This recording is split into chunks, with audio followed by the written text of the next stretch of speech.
Welcome to the Intentional Awakening Podcast with your hosts, Kathy Gruver and Terrie Huberman.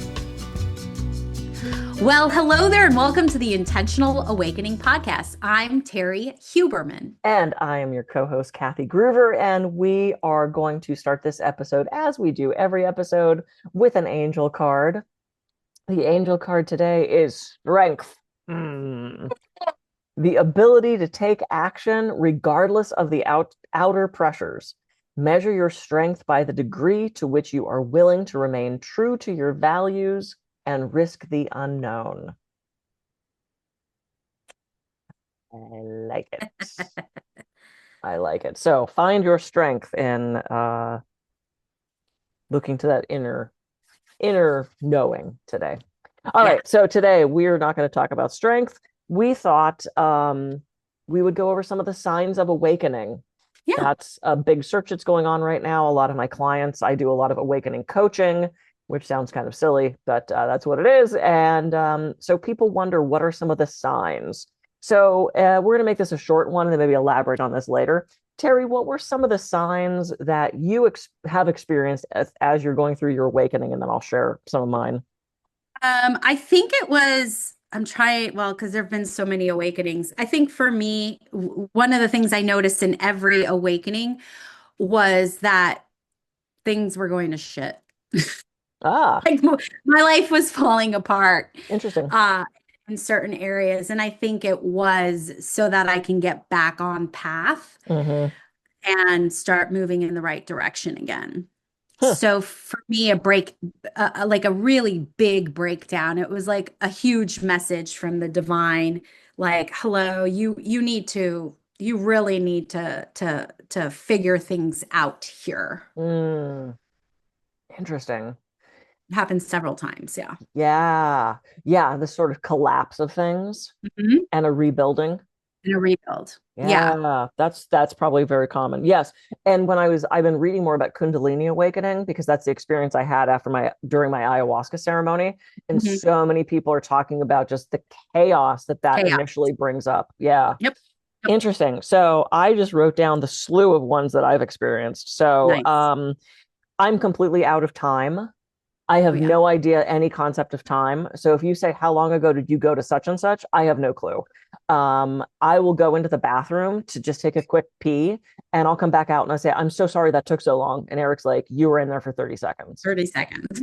He'll go in the kitchen to grab something for me. And I'm like, what are you doing in there? And he's like, honey, it's been a minute. So I have no concept of time now, which this is why I keep a book that's so specific because I don't understand how long things take anymore. So that's one of them. The past is really like far away and kind of misty to me. Like, I honestly don't know. This is our third recording today. I don't remember what the first one was. Right. I don't We did remember. a reading. That's fine. Oh, that's right. See, okay, so that's part of it. She's awakening. She's awakening.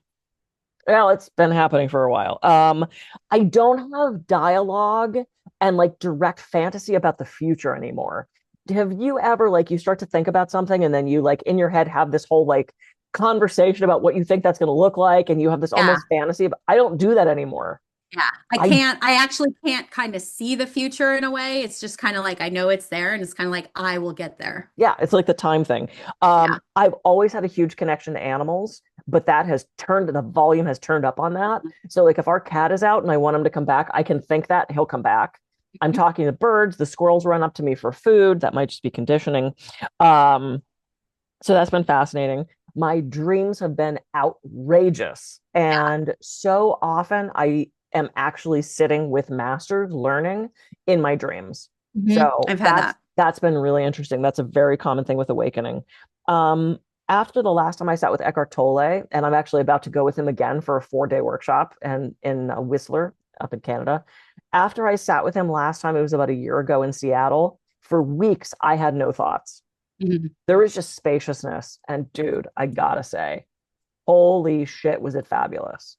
And they've come back in, but they're not loud anymore. It's as if they're in a separate space. So like I'm here and then like, remember the old fashioned nurseries, like in baby units in hospitals where you look through the glass and see all these babies. That's how I feel the thoughts are. I feel like I'm just like plugging along and they're there, but I'm disconnected from them. I don't Yeah. often get attached to the thoughts and have that fatalistic what if happen. And then the last thing, and this sounds crazy. I can hear the trees.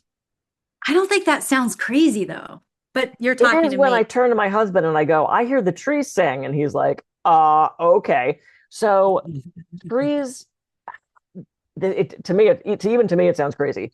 Um, I I'm a very tactile, physical, like kinesthetic person. And we had left a barbecue and we were walking down the street and there was this huge, like just wall of shrub and it looked kind of soft. And Mm. so I let my hand run down the shrub and it was as if I was petting a cat. I could hear this singing and I'm like, okay. So I have started petting shrubbery. It sounds nuts. They're going to come get me right No, now. no. I've started like, we've always hugged that make the joke, are dumb tree huggers. Hug a Yes, tree. Yeah. trees are very conscious beings. They're incredible. And so if I'm really quiet and I stop for a minute and I let the thoughts dissipate, I can hear trees make different sounds. And what's really cool is in Japan, they sounded different. Oh, I'm sure it's different energy They there. Why sounded would they sound the same? I don't know. I've not been exposed to a lot of trees in different countries where once I could hear them. So the trees in Santa Barbara tend to sing. Like there's this harmonic kind of like la la la la kind of thing. The trees in Japan were almost oming. They were just toning. Nice. And then there was, I can't remember where I was, but they were almost sort of giggling. There was this like kind of thing happening. It's That's cute. wild. It's I wild. love And it. I so love it. so it could be overwhelming because you're suddenly walking around, you're like, oh my God, I can hear the trees. Yeah. It's the first time it happens, it's a little trippy. So there's my like list of things from awakening, and I saw you doing a lot of nodding. So I'm sure like, Well, yeah, I mean, I think there's different levels of awakening, and I think mhm, like there's different times, and there are I don't know if the word is repetitions, but it's like a growth. So there are times when one or more are more prominent than the other. Like they're not all at the same time. And that can be different for people. mhm, But I think if we go to the bottomest of lines here, like the lowest common denominator is that there's change from who you were to who you yeah, are in that now moment. And it could come through thought. It could come through any of your physical senses because it's all energy, right? So it's like there's change and you have awareness of the change. Now, yep, sometimes the change are more auditory because maybe they, meaning your guides and your spirit team and all that, are also working on your auditory factors, trying to like hone those in, mhm, right? Because people communicate and people learn differently based on their senses. So I think the bottomest of line is like there's a change and I'm aware of the change. yeah. Now, how can I get through this change with the least amount of suffering? That's the Because it's second going to question. happen again. It's going to happen again and again and Yeah, again. yeah. That's why.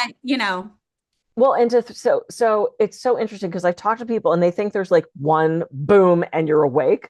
Oh no, people, this is an unfolding. If you ever read any of Angelo DeLullo's work, and he wrote the book Wake Up, It's Your Turn, as I think what it's called. Really good book. It's a tome. It is thick. But I got to the end and I'm like, God, I wish this would just keep going. It was so beautifully written. And the whole thing was a transmission. Like I felt awakening as I was reading it, which he kind of warned us in the preface. He's like, just so you know, um, he had multiple awakenings over decades. Same thing with Adyashanti. He had one big awakening in his 20s, and then that kind of unfolded.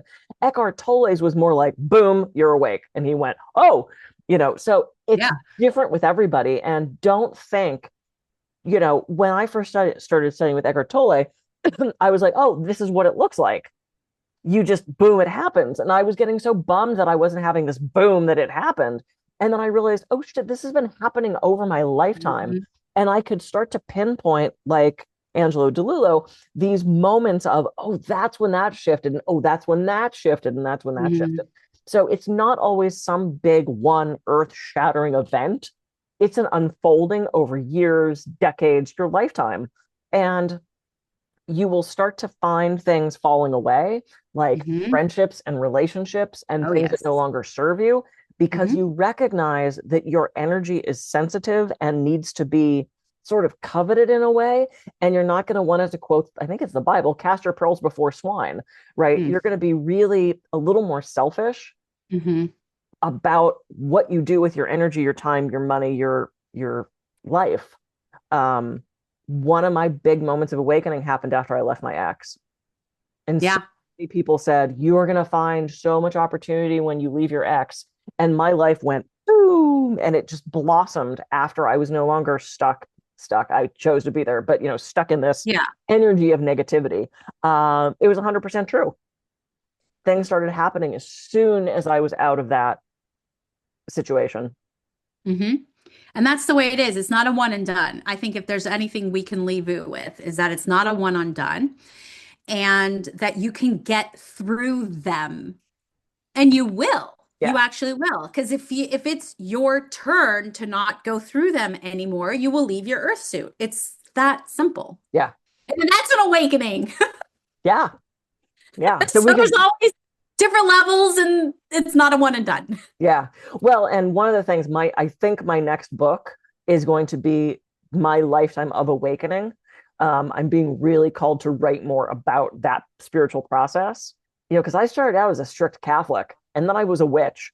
So, it's like I run the Yeah. gamut of Yeah. spirituality here. Yeah. So that might be what I do next. Could be a short book, could be a long book. I don't know. I don't know how long it'll go. We'll Anyway, we see. could talk about this all day, and maybe in the future episode we'll get into like how to navigate awakening if you're stuck, or if it's kind of torturing you a little bit, or if so stay tuned. We will talk Yeah. about that in That another sounds episode. good. All right, I am Kathy Gruver. I can be reached at kathygruver.coach. And I'm Terrie Huberman. You can find me at terriehuberman.com. Thank you so much for joining us here on the Intentional Awakening podcast, and we'll see you soon. Yes.